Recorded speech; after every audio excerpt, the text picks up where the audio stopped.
dia a todos. Eu queria agradecer, Marcelo, pelo convite mais uma vez de estar aqui na PET, agradecer a presença de todos os colegas, cumprimentar os colegas que me antecederam, o Salúcio, o Edmo e o Igor, pelo brilhantismo nas exposições.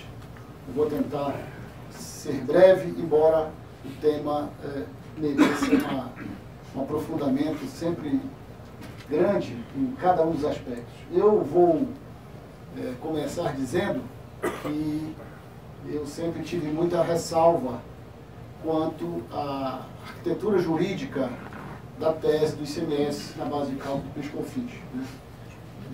Quem estuda direito sabe que existe uma diferença entre o discurso do direito e o discurso jurídico. O discurso do direito é o discurso das normas jurídicas. E o discurso do direito é o discurso da linguagem jurídica, do que nós, operadores do direito, adotamos para abordar as normas jurídicas. E o nosso direito, tanto o nosso discurso jurídico como o discurso do nosso direito tributário, sempre afastou a cogitação de efeitos econômicos das incidências tributárias. Todos os clássicos do direito tributário sempre colocaram com muita precisão de que tanto o discurso das normas como o nosso discurso jurídico, o nosso direito tributário, afasta a cogitação de efeitos econômicos, seja diretos, seja indiretos, na avaliação das incidências tributárias. E esta é uma tese construída, data vênia, com uma perspectiva econômica de uma incidência tributária. Mas eu vou deixar ao lado isso e vou partir de um dado objetivo. O dado objetivo é que existe uma decisão do Supremo Tribunal Federal, em sede de repercussão geral, no bojo do recurso extraordinário 574-706, que decretou, sem nenhuma dúvida, o direito dos contribuintes de excluírem da base de cálculo do PIS/COFINS o ICMS incidente sobre as operações.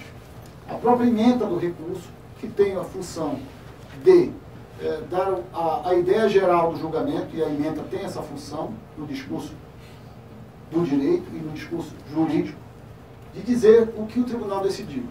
Como todo tribunal, 11 ministros julgando, cada um tem um racional, constrói a sua decisão em cima de um racional jurídico, e eu vou expor aqui, e a minha exposição vai ser dividida em 3 partes. Primeiro, um breve passeio rápido sobre o que disse cada um dos ministros, para que nós tenhamos uma ideia geral do que o Supremo disse em termos de voto vencedor e em termos de votos vencidos.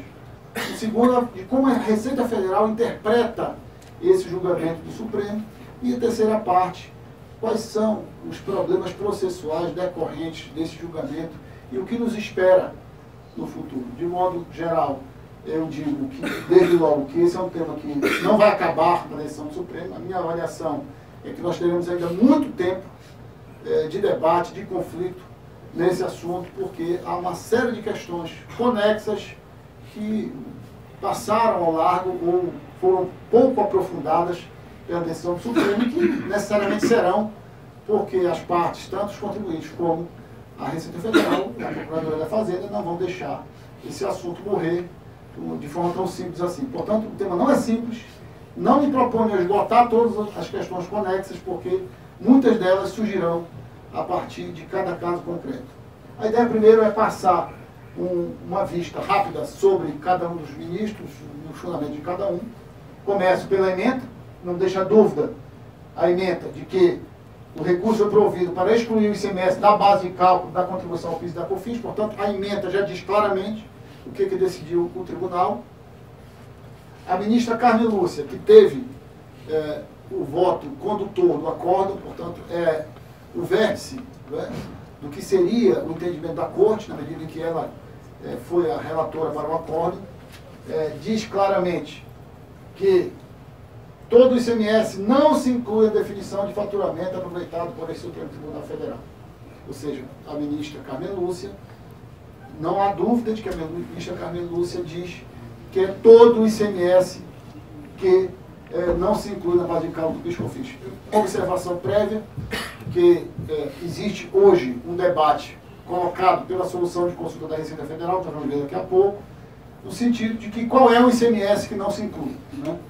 É o ICMS incidente na operação, que gerou o faturamento, ou que gerou a receita, ou o ICMS destacado, ou melhor, é o ICMS destacado ou incidente, ou o ICMS recolhido ao final do período após o abatimento de créditos e débitos. Ou sequer o ICMS incidido, mas não recolhido. Enfim, as questões decorrentes da interpretação da solução de consulta 13 da Receita Federal. Portanto, a avaliação que eu faço dos votos é em função primeiro desse debate. Né? Afinal, o Supremo entrou ou não entrou no debate acerca de qual ICMS a ser excluído? ICMS incidido ou destacado ou ICMS recolhido posteriormente? Isso é uma questão lacunosa, omissa, ou é uma questão que foi abordada pelos ministros do Supremo? Né? Ou se foi abordada, em que dimensão foi abordada? Então, a ministra Carmen Lúcia não deixa dúvida de que ela vincula o ICMS ao faturamento, portanto, a operação de gerar a receita. Portanto, em nenhum momento ela discute aqui que seja o ICMS recolhido ao final do período após o abatimento de débito de crédito. A ministra Carmen Lúcia não deixa dúvida que é o ICMS incidente na operação. O ministro Fachin vem em seguida e inicia a divergência do tribunal, quando afirma: firma-se a convicção no sentido de que o faturamento, espécie do gênero receita bruta, engloba a totalidade do valor oferido com a venda de mercadoria e prestação de serviço, inclusive o quanto de ICMS destacado na nota fiscal. Ou seja, o ministro Fachin começa a colocar o assunto do ICMS destacado na nota fiscal como algo importante para se saber qual é o ICMS afinal que não se inclui na base de cálculo do PIS/COFINS. O valor do ICMS destacado na nota, devido e recolhido pela sociedade empresária, compõe seu faturamento. Ou seja, o ministro Fachin é expresso mesmo negando provimento ao recurso do contribuinte, mesmo acatando a tese da União Federal, no sentido de que incide, sim, o PIS/COFINS sobre o ICMS, encara que o ICMS que estamos discutindo aqui é o ICMS destacado na nota, não é o ICMS recolhido ao final do período. Eu vejo o ministro Fachin, que é o voto divergente, o voto vencido, o voto mais favorável, o voto favorável à Fazenda Nacional, expresso no sentido de considerar que é o ICMS destacado na nota que se está discutindo aqui, se contempla ou se não contempla na base de cálculo da PIS/COFINS. O ministro Barroso, também votando com a Fazenda Nacional, diz que a verba transferida pelo consumidor ao estabelecimento contribuinte não é carimbada a título de ICMS. Existem diversas possibilidades para o destino do montante pago pelo consumidor no preço.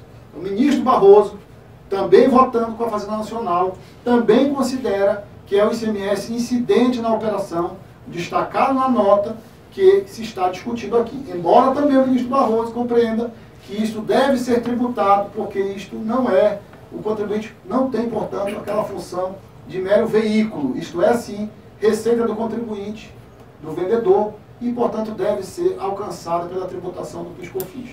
Embora o ministro Veloso entenda, dê razão à Fazenda Nacional, também o ministro Barroso, também o ministro Barroso entende que se está discutindo aqui é o ICMS incidente na operação, não é o ICMS recolhido ao final do período.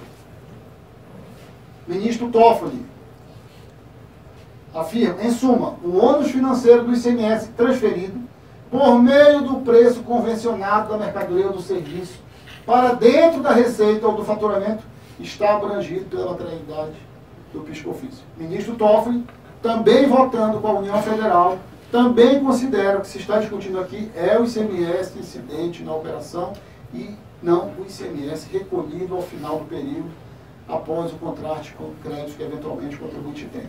O ministro Toffoli, também votando contra o contribuinte, sequer cogita a hipótese de estarmos aqui diante de uma discussão de ICMS recolhido ao final do período e não ICMS incidente na operação. Ministro Gilmar também foi vencido, também votou com a Fazenda Nacional, afirma: o quanto referente ao ICMS compõe o valor da operação e, por isso, também está incluído como outros custos de viabilização em sua própria base de cálculo. Ou seja, o ministro Gilmar, acatando as razões da União Federal, também considera que o ICMS está incluído no preço e, por isso mesmo, é receita do contribuinte e, por isso, deve ser tributado e alcançado pelo PIS/COFINS. Ministro Gilmar, portanto, mais um, que, embora votando com a União Federal, sequer cogita a hipótese de se ter como excluído da tributação o ICMS recolhido ao final do período e não aquele incidente na operação. O ministro Gilmar também afirma: em terceiro lugar, é importante destacar que nem sempre a totalidade do valor correspondente ao ICMS recebido pelo contribuinte será repassado ao Estado. Quer dizer, o ministro Gilmar constrói toda a argumentação no sentido de dizer, olha, esse ICMS está incluído, mas o contribuinte recebe esse ICMS e faz com esse ICMS o que bem entender. Não significa que esse ICMS é uma receita pública e, portanto, apenas circula pelo patrimônio do vendedor. Esse ICMS está incluído no preço e ele pode fazer o que quiser. Por isso é a receita dele. E por isso ele deve ser tributado pelo PIS/COFINS. O ICMS embutido, portanto, no preço, conforme o Supremo já atestou quando julgou a constitucionalidade da inclusão do ICMS na prova basical. O ministro Gilmar, embora vote contra o contribuinte, embora entenda que incide sim o PIS/COFINS sobre o ICMS, sequer cogita da hipótese de estarmos a discutir o ICMS recolhido no momento posterior, quando o contribuinte faz o confronto entre débitos e créditos. Em síntese, o valor referente ao ICMS destacado em nota fiscal, diz o ministro Gilmar. Vou deixar bem claro, em várias passagens do ministro Gilmar, ele deixa claro que o que se está discutindo aqui é o ICMS incidente na operação, o ICMS destacado na nota fiscal. É este ICMS que o Supremo está discutindo no caso, se inclui ou se não se inclui na basical do PIS/COFINS, se compreende ou não receita ou faturamento do contribuinte. O ministro Celso de Mello. Irrecusável, senhor presidente, tal como assinalado por Vossa Excelência, que o valor pertinente ao ICMS é repassado ao Estado-membro, dele não sendo titular a empresa, pelo fato juridicamente relevante de tal ingresso não se qualificar como receita, que pertença por direito próprio à empresa contribuinte. E ele faz a diferença entre ingresso e receita, também destacando o ministro Celso de Mello, para dar razão nesse caso ao contribuinte, de que se está discutindo aqui é o ICMS embutido no preço. O ICMS, portanto, que é cobrado pelo vendedor, do comprador, na operação tributada e na operação que gerou a receita alcançada ou o faturamento alcançado pelo PIS/COFINS. O ministro, portanto, Celso de Mello, votando com o contribuinte, também não deixa dúvida de que se está discutindo aqui é a incidência ou não do PIS/COFINS sobre o ICMS incidente na operação, jamais sobre o recolhido no momento posterior, após o abatimento dos créditos eventualmente existentes. O ministro Toffoli, após os votos, faz um reforço de voto, um adendo ao seu voto, onde ele vai longe e coloca aqui muitas coisas importantes, que foram, infelizmente, o Supremo não se aprofundou, mas o ministro Toffoli coloca várias situações geradas a partir desse precedente do Supremo.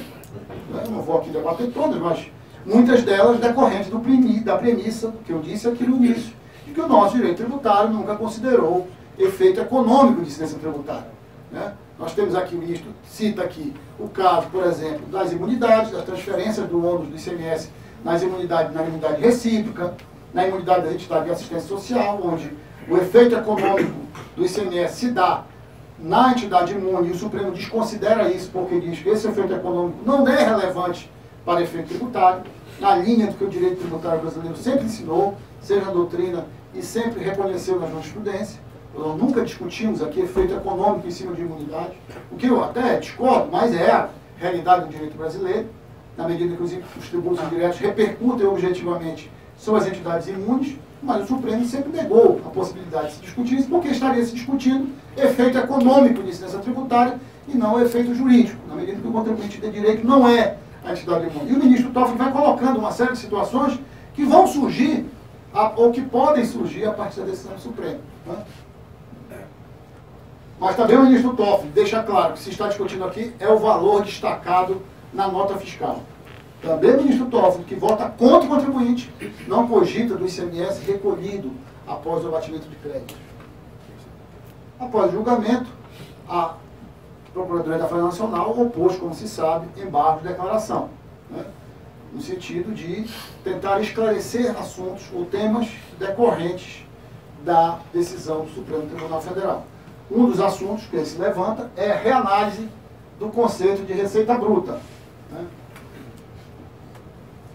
E aqui vem um ponto importante que eu vou citar daqui a pouco. Né? Sob que perspectiva o Supremo julgou a tese do ICMS na base de cálculo do PIS/COFINS? Sob a perspectiva da Lei 9.718, que tinha uma definição larga de receita bruta e que foi reduzida, né, pelo Supremo Tribunal Federal quando julgou a legalidade ou a constitucionalidade do artigo 3º da Lei 9.718.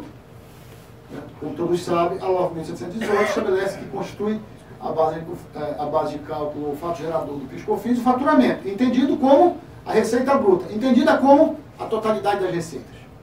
Né? E fomos ao Supremo Tribunal Federal e o Supremo Tribunal Federal decidiu, não pode ser considerada a totalidade das receitas, porque quando editada a Lei 9.718, não havia fundamento constitucional para a tributação da receita, mas apenas do faturamento, entendido como a venda de bens, a venda de mercadorias e da prestação de serviços. Portanto, houve uma redução do alcance material da definição de receita pelo Supremo Tribunal Federal quando julgou a 9.718. Essas discussões sobre o ICMS na base de cálculo do PIS/COFINS começaram sob a égide da Lei 9.718, que tinha uma definição de receita bruta. E, em 2014, a Lei 12.973 alterou a definição de receita bruta. Ao alterar a definição de receita bruta, ela alterou a arquitetura jurídica da tese do ICMS na base de cálculo do PIS/COFINS. Digo isso por quê? Porque a 12.973, ao redefinir receita bruta, disse claramente no parágrafo 5º do artigo 12 do Decreto-Lei 2098 que os tributos incidentes sobre a receita bruta compõem a receita bruta. Opa! Esta regra de que os tributos compõem a receita bruta não existia na Lei 9.718. E interessante observar que, estou ainda tratando dos embargos de declaração, que o Supremo declarou que o ICMS não se integra na base de cálculo do PIS/COFINS. Mas qual foi a regra que o Supremo declarou inconstitucional desse julgamento? Alguém encontra no julgamento? Alguém encontra o texto normativo que foi julgado inconstitucional?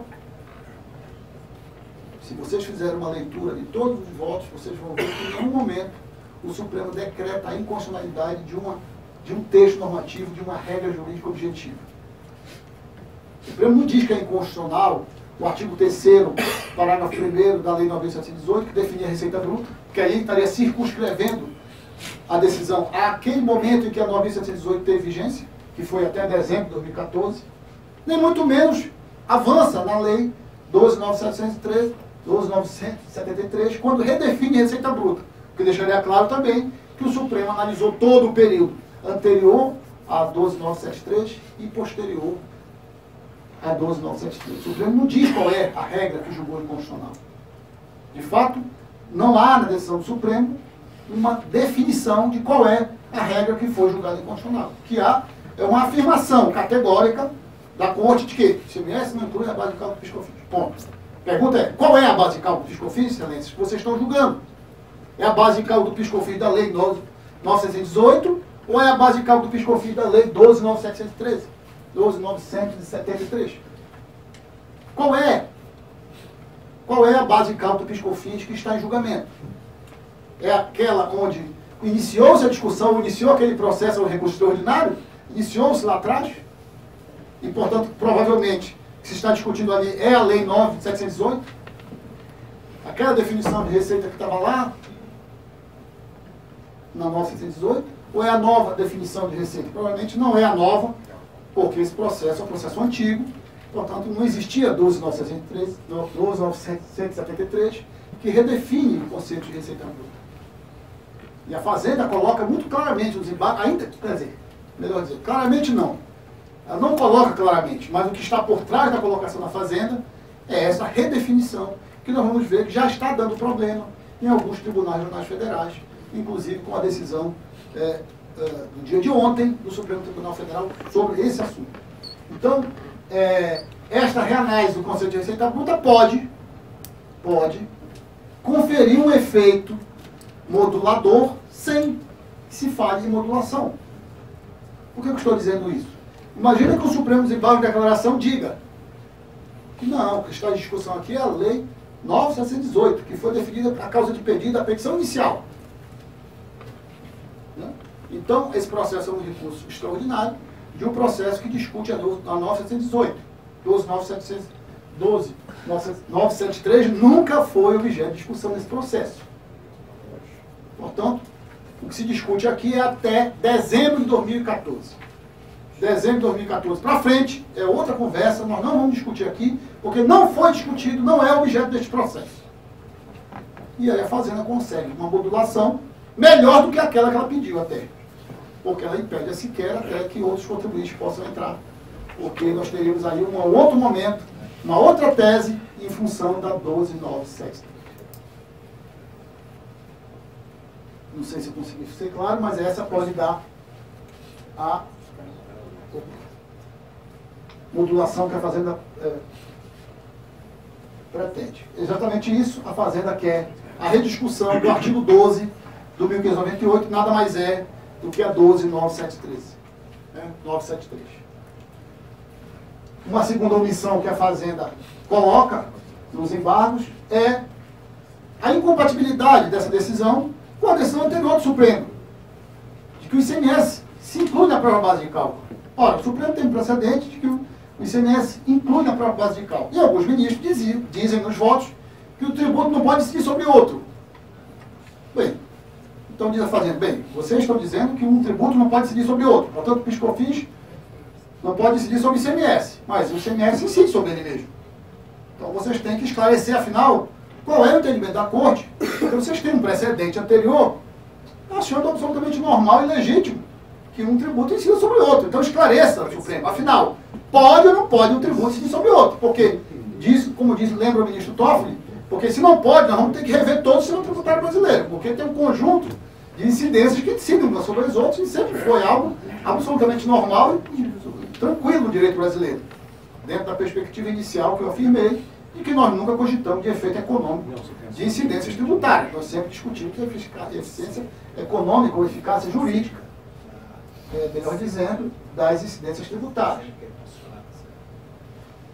Exatamente. Na omissão 12, ele quer que o Supremo esclareça, a Fazenda quer que o Supremo esclareça qual é, afinal, o entendimento da Corte sobre a necessidade ou a possibilidade jurídica ou a constitucionalidade de um tributo incidir sobre outro, que era algo tranquilo, segundo o próprio Supremo Tribunal Federal, e que essa decisão, pelo menos pelos votos de alguns ministros, virou uma questão a ser rediscutida. E a Fazenda quer rediscutir isso nos embargos de declaração, alertando a Corte das consequências jurídicas que pode ter uma afirmação dessa natureza. Lembrando que nós sabemos que no controle difuso, mas com repercussão geral, os fundamentos jurídicos da decisão são relevantes do ponto de vista da definição do alcance da decisão. Então, até processualmente, é necessário que o intérprete do direito analise os fundamentos de decisão, né? Porque esses fundamentos de decisão são relevantes para a definição do alcance do efeito geral ou vinculante que a decisão tenha, no caso aqui, em repercussão geral, proferida pelo Supremo Tribunal Federal.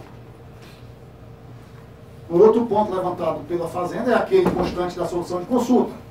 Afinal, qual é o ICMS a ser excluído da base de cálculo? É um incidente na operação ou é aquele que é recolhido ou deve ser recolhido ao final do período? Pediu à Fazenda que o Supremo esclareça essa obscuridade no acordo. E por último, a Fazenda pede a modulação dos efeitos para após os julgamentos dos embargos de declaração. Né? A Fazenda quer que o julgamento ali definido tenha efeito após o julgamento dos embargos. Essa modulação de efeitos foi pedida durante o julgamento, mas foi afastada pela Corte, ficando, portanto, um objeto dos embargos de declaração da Fazenda Nacional. Bem, como nós vimos aí, os embargos de declaração propostos pela Fazenda podem permitir uma rediscussão ampla e com muita razão da tese jurídica do semestre do PIS/COFINS. Pelo menos no que tange a questão da definição objetiva de qual é o comando jurídico que está sendo impugnado e que está sendo considerado inconstitucional.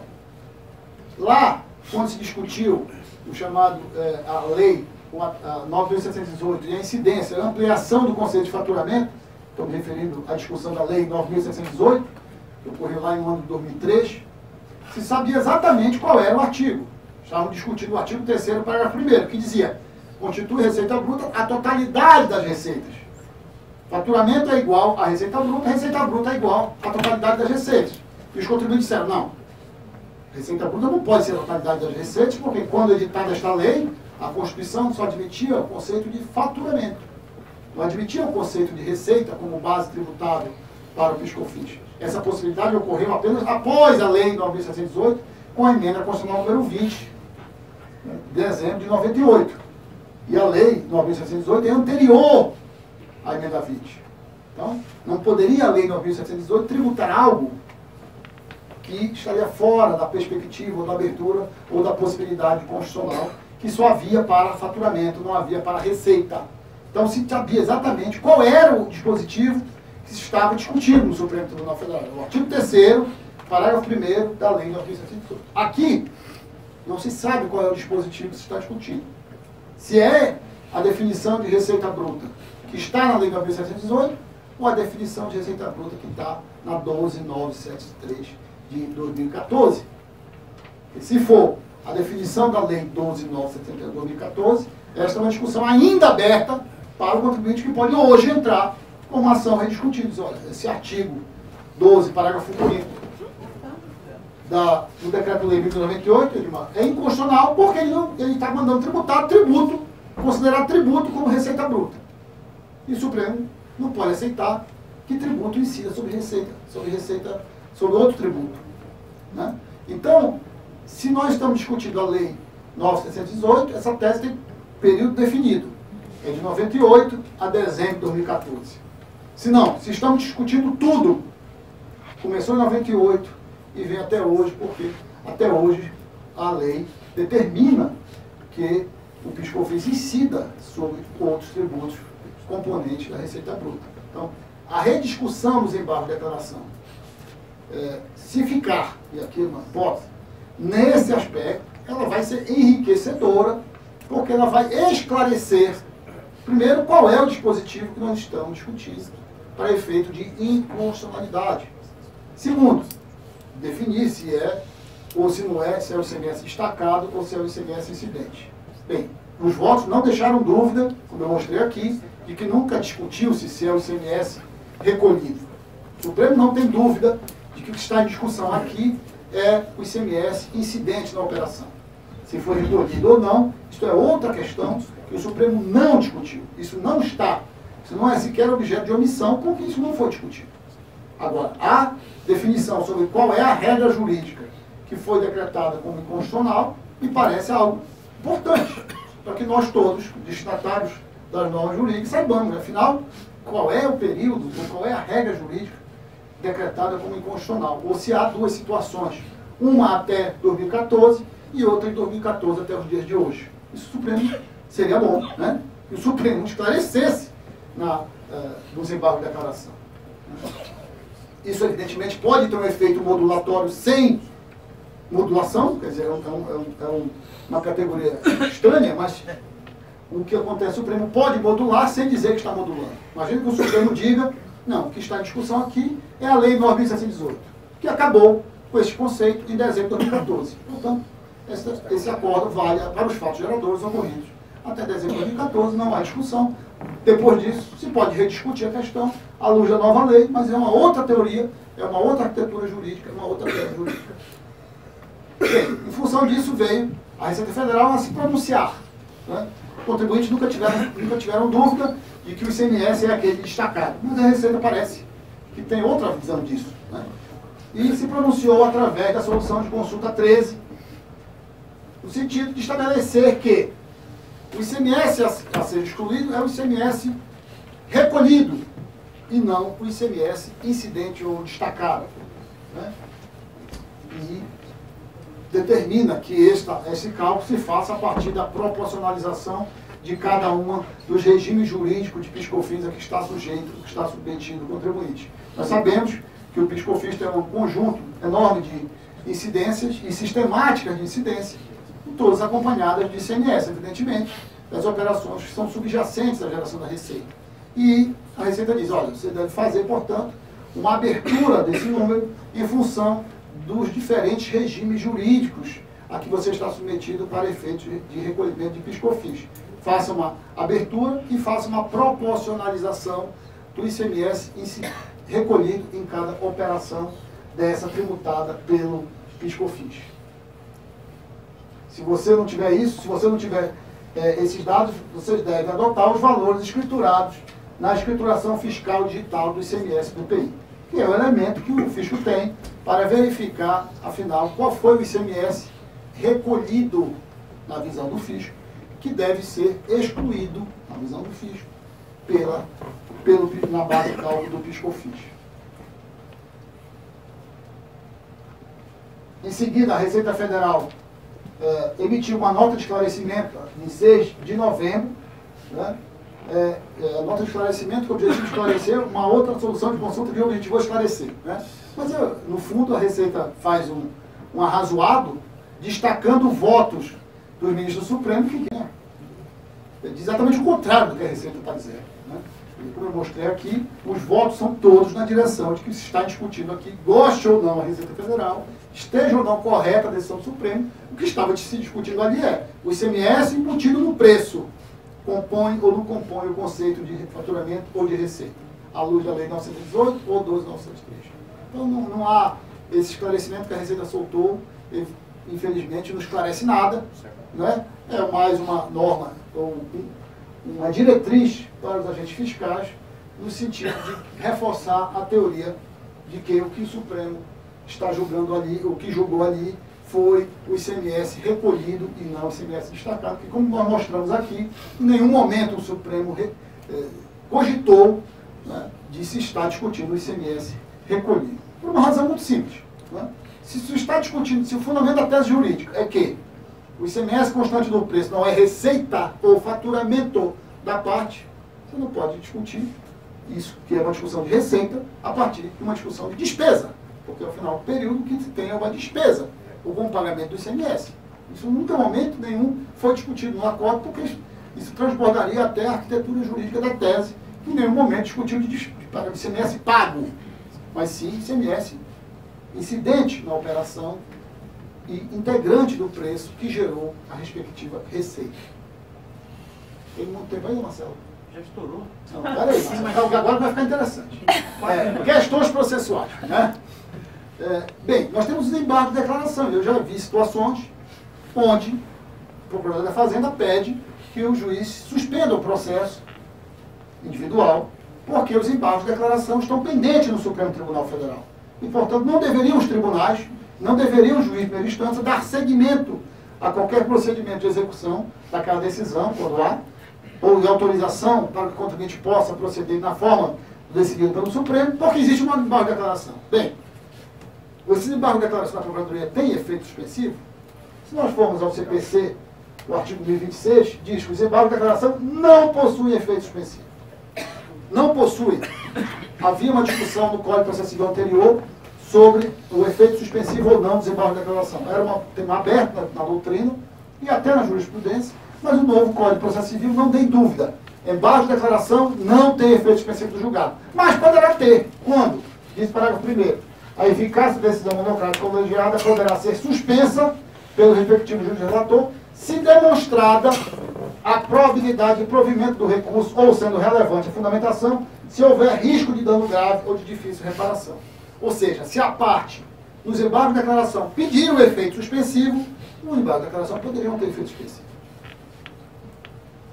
Só que a Fazenda Nacional não pediu o efeito suspensivo quando protocolou os embargos de declaração. Portanto, a Fazenda não usou a possibilidade prevista no artigo 1026, parágrafo 1º. Não há nos embargos de declaração da Fazenda o pedido de efeito suspensivo, embora até possa ser construída uma teoria de que é relevante a fundamentação e que haveria risco de grave dano ou difícil reparação à medida que os processos vão ser executados. Poderia pedir agora, mas está lá, pendente, não pediu, né, em nenhum momento, essa suspensão pelo Supremo Tribunal Federal, que tem levado os tribunais a julgarem os processos independentemente de efeito suspensivo dos embargos de declaração. Uma outra questão é a Fazenda pede o desembarque da declaração para esclarecer o ICMS. Né? Esclarecer o ICMS que deve ser excluído, se é o recolhido ou se é o incidente. Bem, diz o artigo 1022 do Código de Processo Civil, cabe embargo de declaração contra qualquer decisão judiciária para: considera-se omissa a decisão que deixe de se manifestar sobre tese firmada em julgamento de casos repetitivos. Portanto, o Código de Processo Civil até admite que a propositura de embargo de declaração, quando a decisão é omissa, em casos de julgamentos repetitivos, quando o tribunal deixa de se manifestar sobre coisa relevante. O problema, em nenhum momento esse assunto foi levantado no processo. Né? Quer dizer, nós não podemos dizer que o acordo é omisso de uma situação que não foi discutida, nem na primeira instância, nem no TRF, nem no Supremo, nem na tribuna, em nenhum momento algum, nem nos memoriais, em nenhum momento algum. Esse assunto surgiu após o julgamento supremo. Então, data vênia, eu entendo que sequer cabe cogitar de omissão sobre esta situação, porque essa situação não é debatida no processo e não foi em nenhum momento debatida no processo. Uma terceira questão, e por último, concluo, Marcelo, é a hipótese de reclamação. O que fazer agora? Eu já vi alguns advogados dizendo: não, agora nós temos que entrar com reclamação no Supremo, porque os tribunais não estão obedecendo a decisão do Supremo Tribunal Federal. Então nós temos que fazer uma reclamação no Supremo para que o Supremo mande os tribunais ou os juízes, primeira instância, obedecerem à decisão do tribunal que mandou excluir o ICMS da base de cálculo do PIS/COFINS. Já que o embargo de declaração não tem efeito específico, deve o contribuinte, ou pode o contribuinte, executar diretamente com base na decisão do Supremo. Bem, quando é que cabe a reclamação? Segundo o artigo 102 da Constituição Federal, compete ao Supremo Tribunal Federal a guarda da Constituição, cabendo-lhe julgar a reclamação para a preservação de sua competência e garantia da autoridade de suas decisões. O artigo 103-A da Constituição também admite a hipótese de reclamação contra ato administrativo que desatende súmula do Supremo Tribunal Federal. Portanto, a reclamação é um recurso extraordinário, né? É um recurso especial que se faz ao Supremo Tribunal Federal em hipóteses absolutamente extremas, quando uma decisão proferida pelo Supremo Tribunal Federal está desatendida por um órgão judiciário ou por uma autoridade inferior.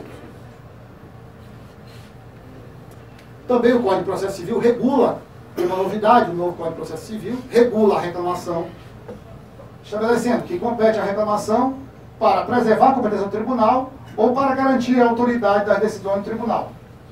No entanto, eu chamo a atenção para o parágrafo 5º do artigo 988 do CPC.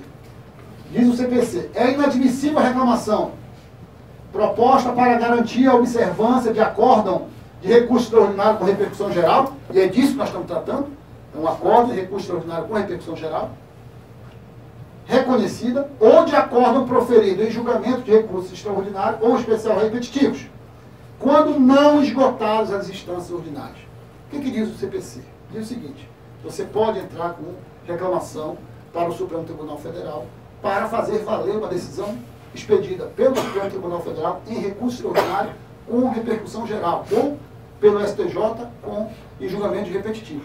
Desde que você tenha esgotado as instâncias ordinárias processuais. Ou seja, você não pode fazer um recurso direto, uma reclamação direta ao Supremo, sem antes esgotar as instâncias processuais ordinárias.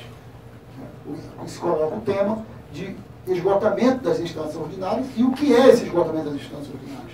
Eu posso fazer uma reclamação simultaneamente ao esgotamento das instâncias ordinárias?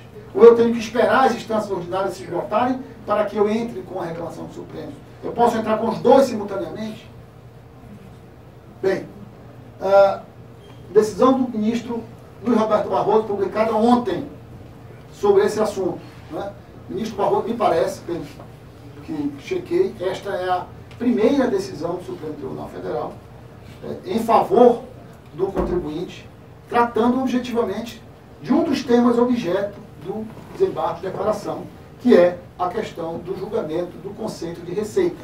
Afinal, qual é a lei que está sendo discutida? A 9.718 ou a 12.973? Caso que está por trás disso é uma decisão do TRF da 4ª Região, né, que tinha negado o provimento ao recurso do contribuinte. O contribuinte entrou com recurso extraordinário, contra a decisão do TRF. O Supremo julgou o leading case, no recurso extraordinário. O contribuinte pediu a revisão do acórdão, permitida pelo Código de Processo Civil. O acórdão do tribunal foi rejulgado na apelação, né? E no rejulgamento da apelação, disse o tribunal, ok, nós vamos aplicar a decisão do Supremo, realmente o tema 69 decidiu que o ICMS não compõe a base de cálculo, mas, no entanto, o Supremo analisou apenas a Lei 9.718. O Supremo não analisou a Lei 12.973, portanto, o limite da sua coisa julgada está até dezembro de 2014. O TRF da 4ª Região decidiu que, ou vem decidindo que, a eficácia da decisão do Supremo está limitada ao alcance da Lei 9.718. O Supremo, segundo o TRF da 4ª Região, não encarou o tema da nova definição de receita bruta prevista na Lei 12.973 a partir de janeiro de 2015.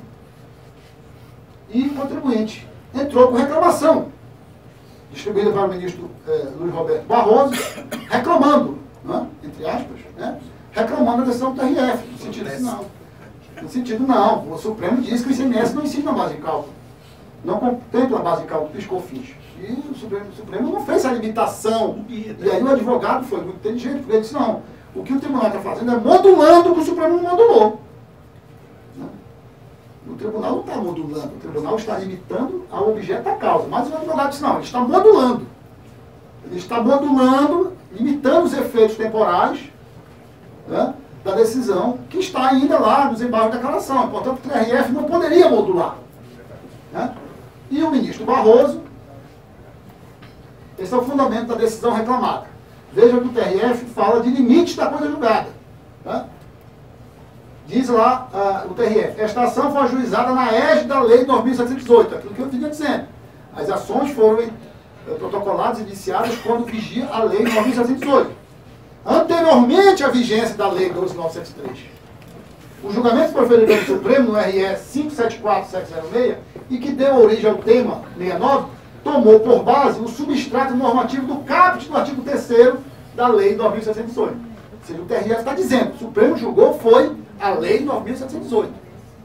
O precedente considerou a norma jurídica então vigente e deve ser aplicado nas soluções dos casos análogos decorrentes de idêntica relação jurídica fundada no mesmo preceito normativo.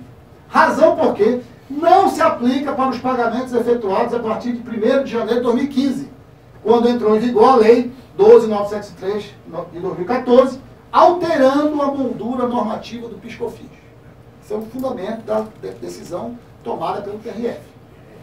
Conclui o TRF, a mutação normativa, eu uso o termo mutação normativa, que é um termo que o Supremo vem usando nas suas decisões de inconstitucionalidade. Operada pela Lei 12.973, tendo afetado um dos elementos essenciais da obrigação tributária, inaugurou uma nova relação jurídica. Veja que o TRF está falando de limite da coisa julgada. Está dizendo, a Lei 12.973 inaugurou uma nova relação jurídica, tomando por base de cálculo grandeza distinta da prevista na Lei 9.718. A base de cálculo do PIS/COFINS passou a ser a receita bruta, na qual se inclui os tributos sobre ela incidentes, nos termos do parágrafo 5º do artigo 12 do Decreto-Lei 1598/77, não podendo ser confundida com a receita líquida, apurada a partir da exclusão dos tributos incidentes sobre a receita bruta, inciso 3º do parágrafo 1º do artigo 12 da Lei 1598. A mutação de um elemento material da relação jurídica tributária, por força de alteração normativa não julgada pelo STF, afasta a possibilidade de aplicação da tese originada de decisão de questão constitucional de repercussão geral. A eficácia do pronunciamento em sede de repercussão geral não é indene à necessidade, inerente à eficácia da coisa julgada, de permanência das condições fáticas e jurídicas sobre as quais foi proferida. Então vejam que o TRF da 4ª Região disse, olha, eu aceito que o Supremo julgou, entendo que o Supremo julgou a Lei 9.718, entendo que houve com a 12.973 uma nova redefinição de base de cálculo e que o Supremo não apreciou. Portanto, o limite da coisa julgada, do seu processo, é a vigência da Lei 9.718. Ministro Barroso, como se vê, o órgão reclamado limitou temporalmente. Ou seja, o ministro Barroso comprou a tese de que o TRF está fazendo uma modulação dos efeitos da decisão do Supremo e não redefinindo à luz da eficácia objetiva da coisa julgada os efeitos da aplicação da tese firmada no plano 69 da repercussão geral, mediante superação do juízo constitucional realizado pelo Supremo, com base na interpretação de normas infraconstitucionais que já vigiam a época do julgado paradigma. Assim, em cognição sumária e sem qualquer prejuízo de nova análise da questão, considerada ainda a possibilidade de julgamento dos embargos de declaração, ele se refere ao julgamento dos embargos, reputo afrontada a autoridade do Supremo Tribunal Federal, configurado, portanto, o Fumus Bonius. Ministro Barroso, portanto, conferiu a liminar para o contribuinte, entendendo que o TRF da 4ª Região está operando uma modulação do efeito não definida pelo Supremo dos embargos de declaração. Mas vai além. Diz que a lei, pelo menos em cognição sumária, que o TRF está afastando, que é a 12.903, já vigia a época que o Supremo julgou. Veja, o ministro Barroso está fazendo um julgamento mais benéfico ao contribuinte, na medida em que a lei 903 não foi debatida, muito menos a 918, de forma objetiva, porque havia uma discussão teórica sobre a incidência ou não do PIS/COFINS sobre o ICMS. Não se discutiu um artigo específico da lei 918, nem um artigo específico da lei 12.903. O que discutia era uma tese jurídica em sentido amplo. Né? Mas ele está dizendo, não, mas a lei 903 já existia na época que nós julgamos aqui em casa. E registro, o ministro Barroso votou contra o contribuinte. Um ministro que votou contra o contribuinte concedeu uma liminar, uma reclamação, entendendo que um dos aspectos importantes, se não o mais importante, dos embargos de declaração, está superado porque, na realidade, o Supremo, de forma implícita, segundo o ministro Barroso, considerou a lei 12.903 sem prejuízo, ele é expresso, de reanalisar a questão do julgamento dos embargos de declaração. A mesma questão jurídica caiu para o ministro Gilmar. O ministro Gilmar, numa reclamação 32674, 3 de dezembro, é o último ponto, vou concluir. Acabou a HCP. Acabou, mas aqui eu concluo.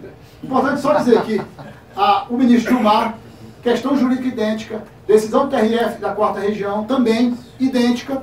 O ministro Gilmar disse, olha, não foi observado o parágrafo 5º do artigo 988 do CPC. Você deveria ter esgotado as instâncias ordinárias para poder vir com reclamação. Então, não vou entrar no mérito da reclamação, porque o parágrafo 5º do 988 não foi observado. Por isso é que, no caso do ministro Gilmar, ele não entrou no aprofundamento da tese. Eram estas questões. Muito obrigado pela atenção e eu fico à disposição.